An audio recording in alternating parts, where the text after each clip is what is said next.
Why yoga exists at all. The human problem, not the technique. Yoga did not arise because ancient people were physically weak or had too much free time. Yoga arose because human beings, even when their basic needs were met, continued to suffer inwardly.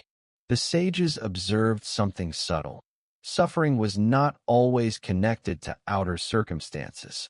Two people could live in the same situation, yet one remained peaceful while the other remained disturbed. This observation was revolutionary. They realized that the root of human suffering is not life itself, but the way the mind relates to life. The mind constantly moves. It jumps between memory and imagination, regret and anticipation. Rarely does it stay with what is actually happening now. This movement creates inner friction. Even when nothing is wrong externally, the mind creates tension internally. Yoga exists to address this exact condition, not to escape life, not to control life, but to see clearly how the mind operates.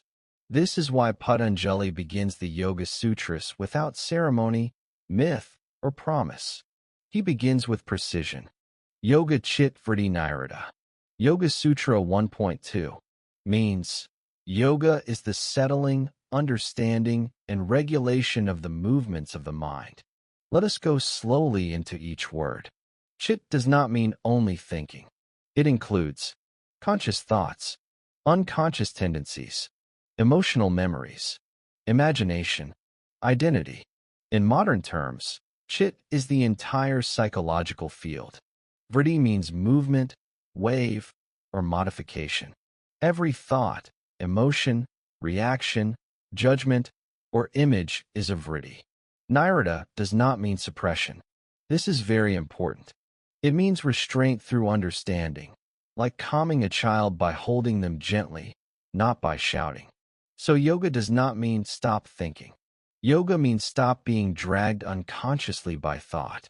When this happens, a person does not become dull. They become clear. What happens when the mind settles?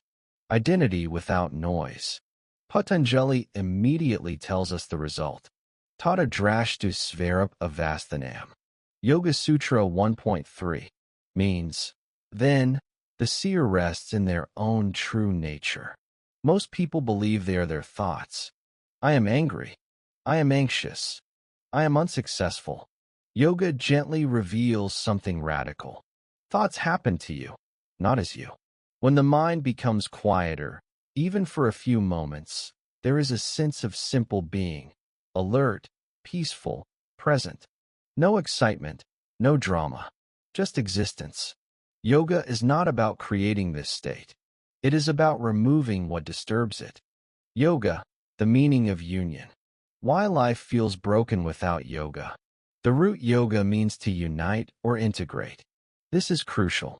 Modern humans live fragmented lives. The body wants rest. The mind wants stimulation. Emotions want expression. Society demands performance. Yoga does not ask you to reject any of these. It asks you to bring them into coherence. When inner coherence happens, energy stops leaking. Life feels simpler without becoming smaller. This is why yoga feels grounding rather than exciting. The Katha Upanishad uses the chariot image because it explains everything about human struggle. Let us revisit it slowly. Body is chariot, senses as horses, mind as reins, intellect as charioteer, self as passenger, meaning in daily life. The senses constantly pull outward, sound, taste, touch, images, information. If the mind, reins, is weak, the senses decide the direction of life. This is why people feel addicted, distracted, and restless. The intellect is not intelligence alone. It is discrimination, knowing what leads to long-term well-being versus short-term pleasure. Yoga strengthens the reins, attention, and sharpens the charioteer, discernment. The horses are not killed. They are guided. This is why yoga is not repression. It is intelligent living. The Prashna Upanishad teaches that prana sustains body and mind. meaning breath is the physical expression of life energy. Notice carefully. When anxious breath is shallow. When angry breath is sharp. When calm breath is slow. Yoga did not invent this. It observed it. By attending to breath, you are not calming the mind directly. You are calming the energy that feeds the mind.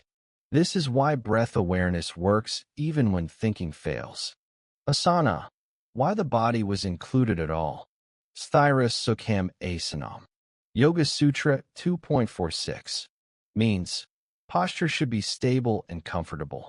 Why did yoga include the body? Because discomfort constantly pulls attention outward. A restless body cannot support a still mind. Asana was never meant to impress others. It was meant to remove bodily obstacles to inner stillness. A body that can sit without strain allows awareness to turn inward naturally. Action without inner damage. Yogastha Kuru Karmani. Bhagavad Gita 2.48 means, be established in yoga, then act. This teaching removes the fear that yoga makes you inactive. Yoga does not reduce action. It reduces inner damage caused by action. You still work. You still strive. But your identity is no longer tied to outcomes. This is emotional freedom. Abhyasa Virajayabhyam Tanaroda. Yoga Sutra 1.12 means, the mind settles through practice and non-attachment. Practice as gentle return. Non-attachment as not clinging. Together they create freedom without violence toward oneself. How yoga enters daily life, from morning to night. Yoga is not a practice you do. It is a way of life. Most people ask, how much time should I do yoga daily? This question itself shows a misunderstanding. Yoga is not an activity that begins and ends. Yoga is the quality of awareness you bring to whatever you are doing. If awareness is absent, even sitting in meditation becomes mechanical. If awareness is present, even walking becomes yoga. The sages understood this deeply. That is why yoga was never separated from daily duties. Householders, kings, farmers, and teachers all lived yoga without withdrawing from life. Yoga asks only one thing. Are you present, or are you lost in thought? Morning. How a yogic day begins. The yogic day begins before thought takes over. In early morning, the mind is relatively quiet. This time is called Brahma Muhurta, Brahmuhurt Udishet. Traditional teaching means one should awaken during the time conducive to clarity. But this does not mean forcing yourself into discipline. It means using the natural silence already available. Before touching the phone, before engaging with the world, simply notice the breath. Not to control it, just to feel it. This single act sends a message to the nervous system. There is no danger. I am here. This is yoga. Breath awareness, the most practical yoga. Yoga emphasizes breath not because it is mystical, but because it is always available. Praiva Prajna. Prashna Upanishad means prana itself is intelligence. When you become aware of the breath, the mind slows down, emotions soften, reactions weaken. This is not belief. It is physiology.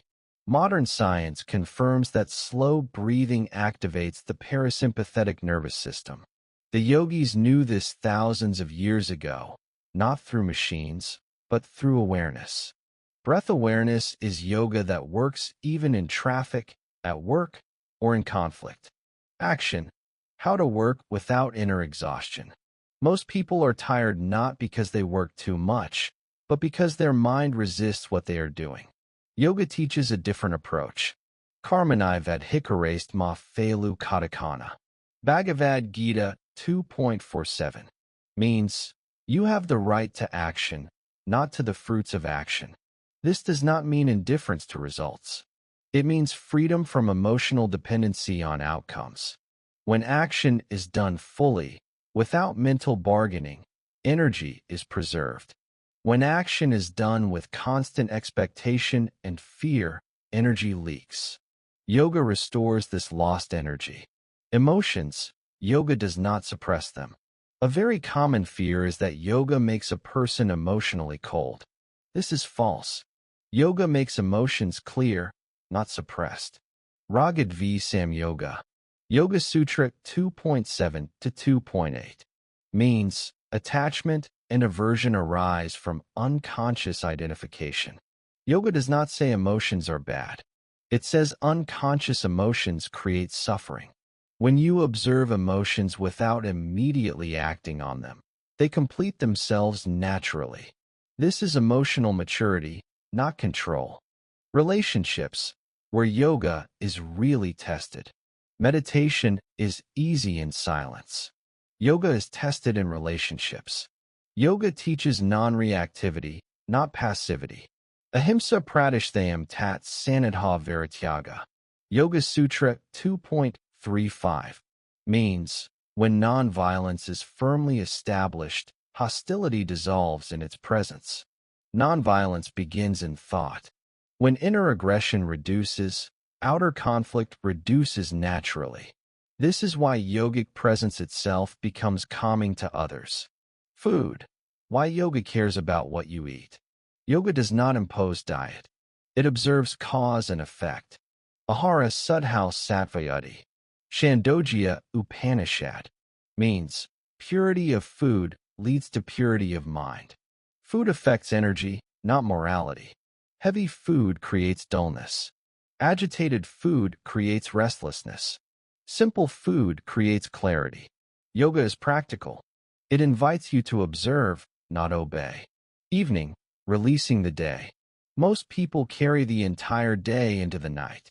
Yoga teaches release. Before sleep, review the day without judgment. Notice where awareness was lost.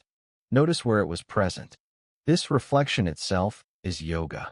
Svadhyaya. Yoga Sutra 2.44 means self-study through observation. Sleep becomes deeper when the mind is unburdened. Sleep, the yogic reset. Yoga recognizes sleep as sacred. Supti Avastha. Mandukya Upanishad means the state of deep sleep where individuality dissolves. Good sleep is not unconsciousness. It is temporary freedom from ego. Yoga improves sleep by reducing mental friction, not by forcing rest. Why yoga transforms life quietly. Yoga does not announce results. Others notice changes before you do. You become less reactive, more grounded, emotionally resilient, inwardly stable. This is not excitement. This is integration. You are not adding yoga. You are removing obstacles. This is the final truth. Yoga does not give peace. Peace is already there. Yoga removes what disturbs it. Avaranakaya, Vedantic teaching, means removal of coverings. We will pause here for now, not because yoga has ended, but because understanding needs space to settle.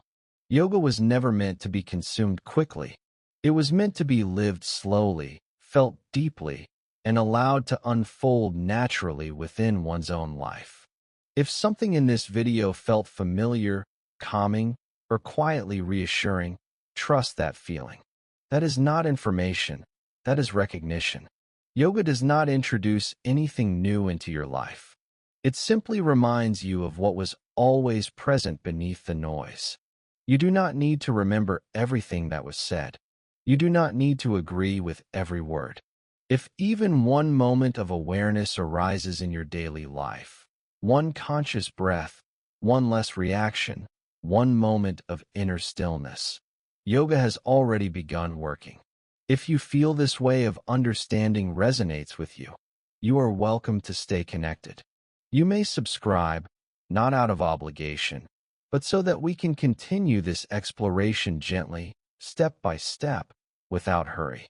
Future videos will unfold slowly, with the same care and depth.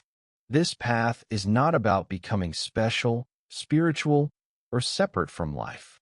It is about becoming whole, grounded, and inwardly free while living fully in the world.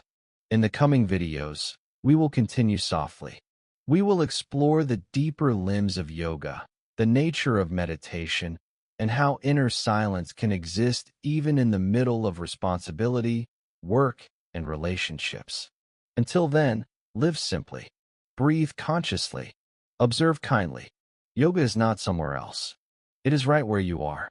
Thank you for walking this path quietly.